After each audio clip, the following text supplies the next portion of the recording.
और अब बात ईरान और इजराइल के बीच बढ़ते तनाव से जुड़ी हुई। आपको बता दें, ईरान की तरफ से लगातार हमले जारी हैं और इस बीच ये दावा किया गया इजरायली सेना की तरफ से कि जो ईरान लगातार हमले कर रहा है उसको रोका गया है।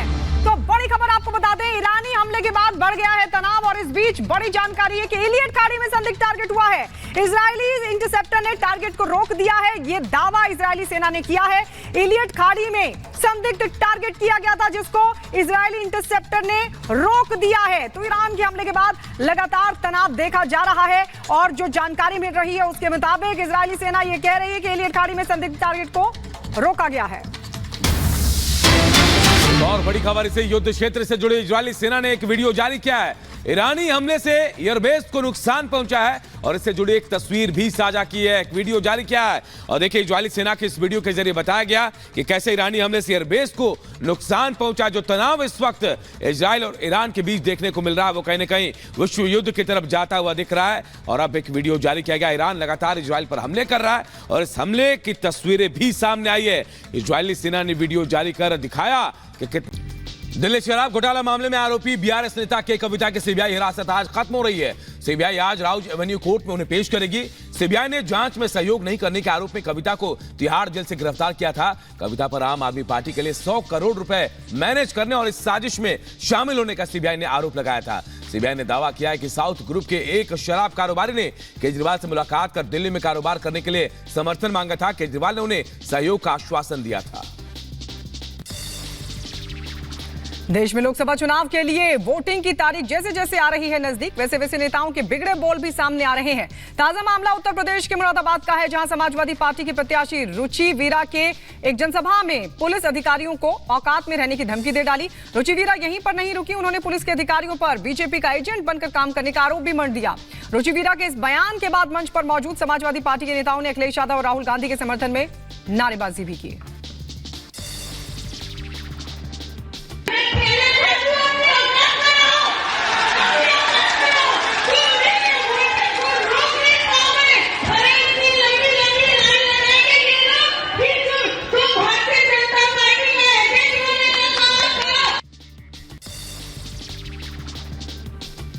लोकसभा चुनाव की तारीख जैसे जैसे नजदीक आ रही है, चुनावी सरगर्मी अपने चरम पर पहुंच रही है। इसी कड़ी में यूपी के मुख्यमंत्री योगी आदित्यनाथ आज बिहार दौरे पर जा रहे हैं, जहां वो औरंगाबाद और नवादा में चुनावी जनसभाओं को संबोधित करेंगे।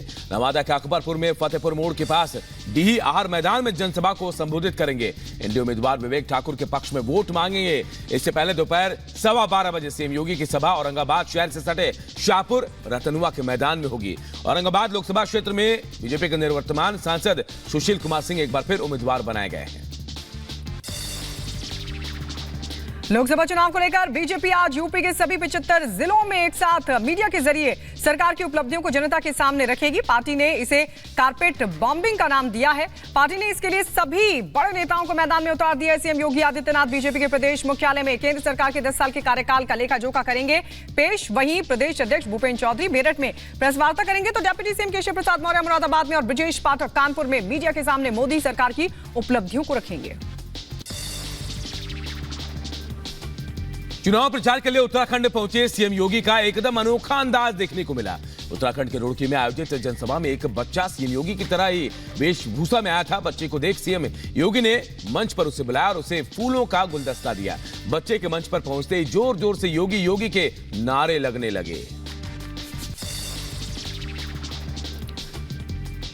और उत्तर प्रदेश में अपना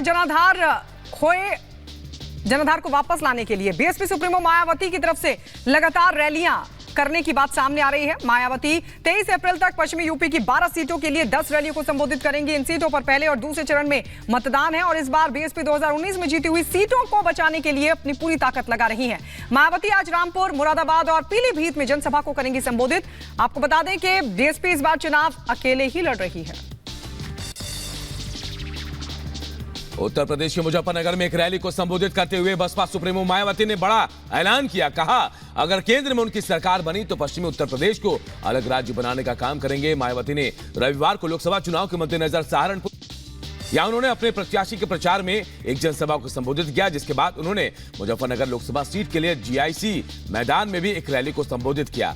बसपा ने यहां से दारा सिंह प्रजापति को प्रत्याशी बनाया है। आप लोग चाहते हैं कि पश्चिमी यूपी अलग से स्टेट बने, तो इसके लिए भी जब सेंटर में हमारी सरकार बनेगी तो इसके लिए भी जरूर ठोस कदम उठाए जाएंगे। उत्तर प्रदेश के मैनपुरी में अखिलेश यादव की जनसभा करहल में समाजवादी पार्टी को बड़ा झटका लगा है। मुलायम सिंह यादव के गुरु नत्थू सिंह के नाती धीरज यादव अपने सैकड़ों समर्थकों समेत बीजेपी में हुए शामिल। धीरज यादव समाजवादी पार्टी के पूर्व मंत्री और एमएलसी सुभाष यादव के बेटे हैं। कैबिनेट मंत्री और बीजेपी प्रत्याशी जयवीर सिंह ने देहुली के नत्थू सिंह डिग्री कॉलेज में धीरज यादव को पटका पहनाकर बीजेपी की सदस्यता दिलवाई। इस दौरान जयवीर सिंह ने कहा कि सैफई परिवार ने किसी भी अपने सहयोगी को कभी बढ़ने नहीं दिया है।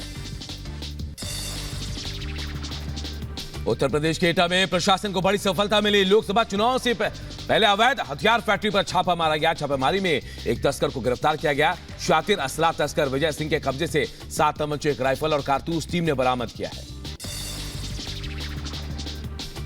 उत्तर प्रदेश के मुजफ्फरनगर में 2 मंजिला लेंटर गिरने से हुआ हादसा। लेंटर गिरने से 20 से ज्यादा मजदूर दब गए। सभी मजदूरों को निकाला गया बाहर। एक मजदूर की मौत, सभी घायलों को पहुंचाया गया अस्पताल। यूपी के बहराइच में विवाहिता का संदिग्ध अवस्था में फंदे से लटकता मिला शव। परिजनों ने मृतका के पति पर लगाया दहेज लेने का आरोप। साथ ही ससुराल वालों पर 2 लाख की डिमांड करने का भी आरोप लगाया गया है।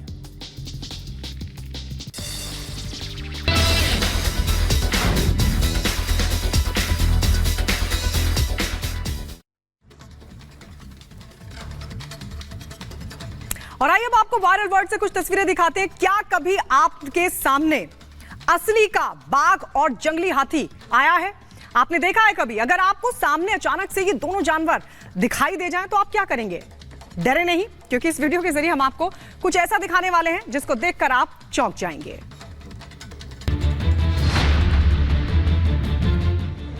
इन दिनों सोशल मीडिया पर यह वीडियो लोग काफी पसंद कर रहे हैं। अक्सर लोग सफारी करने जाते हैं जिससे कि वो जंगल का लुत्फ उठा सके और जंगल के जानवरों को देख सके। ऐसी ही एक तस्वीर कैमरे में कैद हो गई, जिसमें दिखाई दे रहा है कि जंगल में मजे से एक बाघ घूम रहा है। एक तरफ बाघ वॉक कर आनंद ले रहा है तो दूसरी तरफ जंगली हाथी भी है, जो बिना किसी को कुछ कहे शांत स्वभाव के साथ टहल रहा है। इन लम्हों को पर्यटकों ने अपने कैमरों में कैद कर लिया। वीडियो बहराइच के कतरनी घाट वाइल्ड लाइफ सेंचुरी का है। हालांकि वीडियो में बाघ और हाथी को देखकर कोई भी ये नहीं कहेगा कि बाघ और जंगली हाथी किसी को परेशान करते हैं।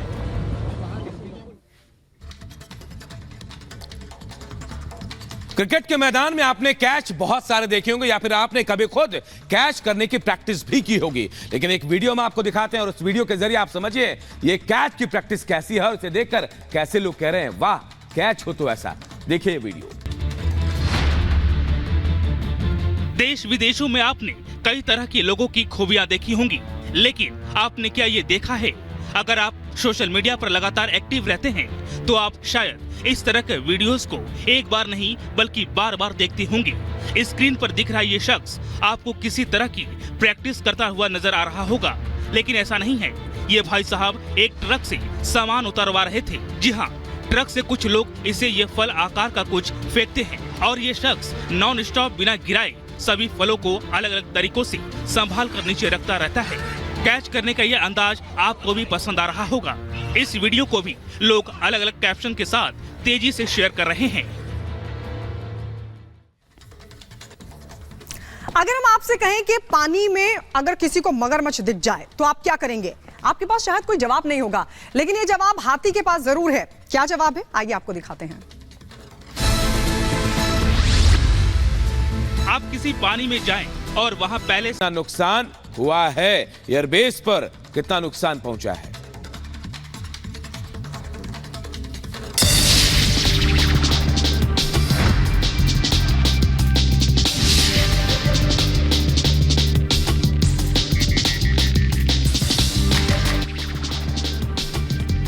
इजराइल पर ईरान के हमले से दुनिया के बड़े देशों में मचा हड़कंप। इजराइल भी जवाब देने को तैयार। इजरायली सेना एक्शन मोड में आई नजर।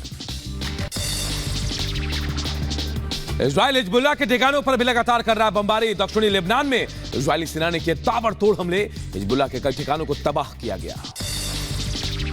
ईरान के हमले के बाद एक्शन मोड में इजराइल। हमले को लेकर इजरायली कैबिनेट ने की चर्चा। बैठक में युद्ध स्थिति की रणनीति को लेकर हुई चर्चा।